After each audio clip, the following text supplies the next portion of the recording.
E a igreja, quando está cheia, né, do Espírito Santo, que é o propósito do batismo no Espírito Santo, né, que é para a edificação da igreja, crescimento da igreja, né? Então, naquele momento, a igreja vivia um amor autêntico, a igreja cuidava uns dos outros, manifestando o fruto do Espírito. Então, eles se reuniam para comer o pão, né, da Santa Ceia, e reafirmava que Jesus morreu e ressuscitou e um dia voltará. Uma igreja que persevera em oração. Elas oravam perseverantes, né? Oravam pelas autoridades uns pelos outros e para separar as pessoas na obra missionária. Enfim, para o crescimento da igreja. Vamos voltar ao texto para nós percebermos as evidências físicas no batismo no Espírito Santo que aconteceu naquele dia.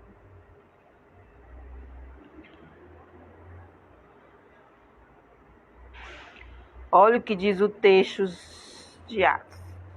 De repente, veio do céu um barulho que parecia o de um vento soprando muito forte.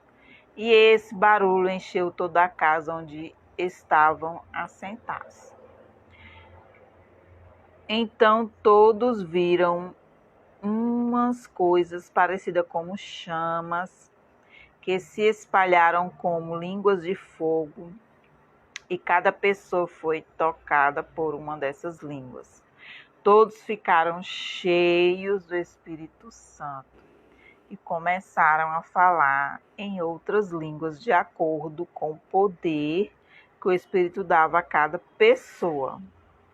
Então, 3 elementos marcaram esta passagem bíblica: o barulho de um vento soprando muito forte, as línguas de fogo, e todos foram cheios do Espírito Santo e falaram em outras línguas.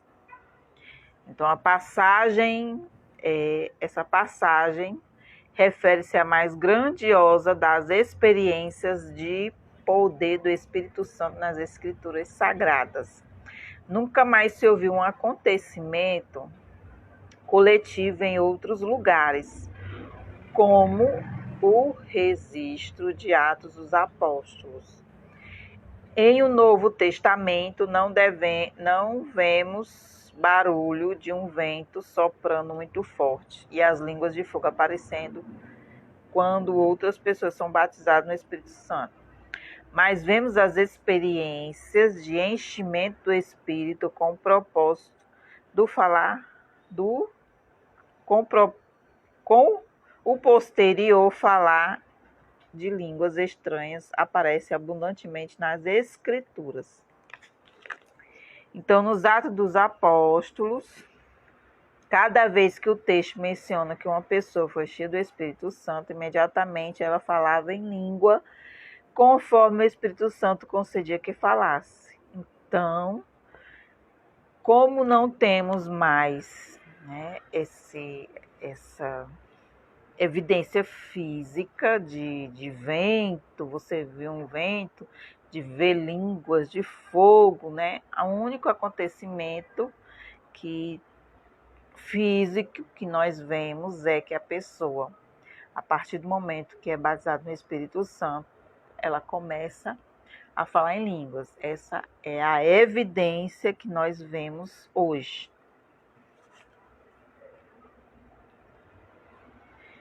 É o Santo Espírito que nos concede a graça de falar em línguas nunca antes aprendidas.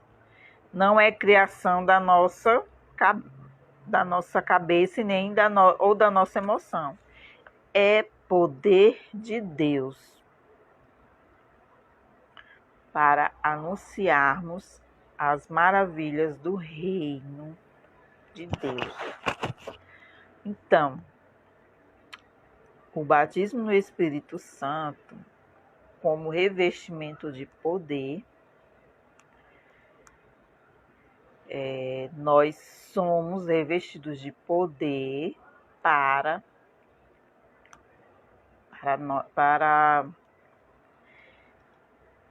atuarmos na obra de Deus, para o Espírito Santo atuar na vida, usar a sua vida para abençoar outras vidas, né?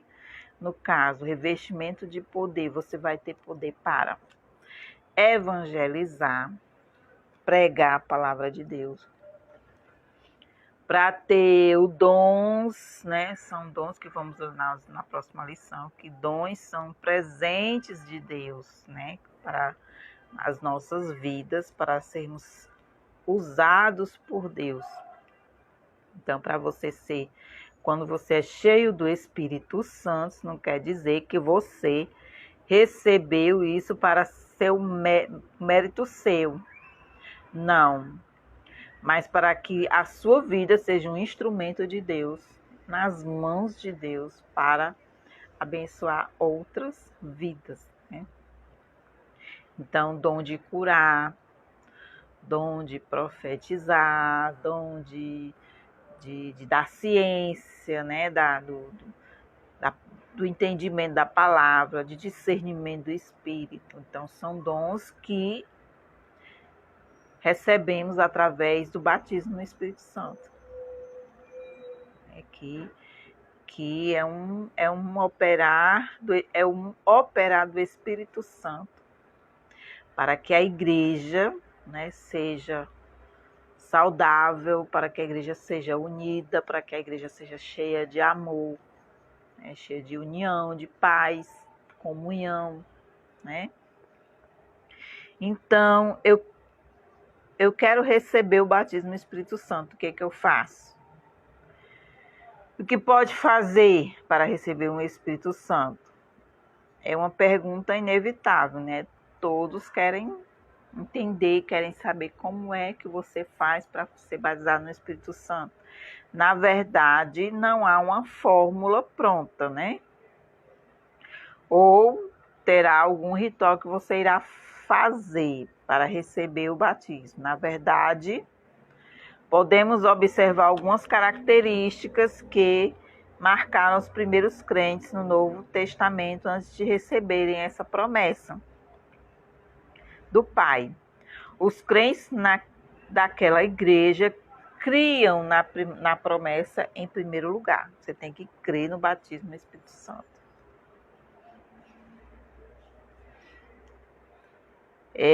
Depois confirmada por Jesus, a igreja de Jerusalém aguardou a promessa em oração. Então, a igreja estava reunida aguardando, né, orando essa promessa, vivendo a comunhão dos santos na simplicidade de vida. Quando de repente eles foram cheios do Espírito Santo, né? Não houve hora marcada, ninguém agendou nada, foi de repente, pá, o Espírito Santo desceu na vida, nas vidas que estavam ali reunidas, né? Foi de repente que o Espírito Santo, com poder e grande glória, encheu o lugar onde os discípulos estavam reunidos. Ouviu-se o retumbar de um tempestuoso vento. Contemplaram-se línguas de fogo, e cada um recebia o Espírito Santo. Falavam em línguas conforme ele concedia que falasse. E foi de repente, portanto, esta promessa é para você. Proveniente não por seu mérito. Deus, mas da graça e da bondade de Deus. Busque em oração. Então, de repente, Deus visitará e o mergulhará no oceano do Espírito. É provável que alguém que você conhece já tenha sido batizado no Espírito Santo. Peça para alguém contar para você que não foi batizado ainda no Espírito Santo uma experiência a experiência de ser batizada no Espírito Santo.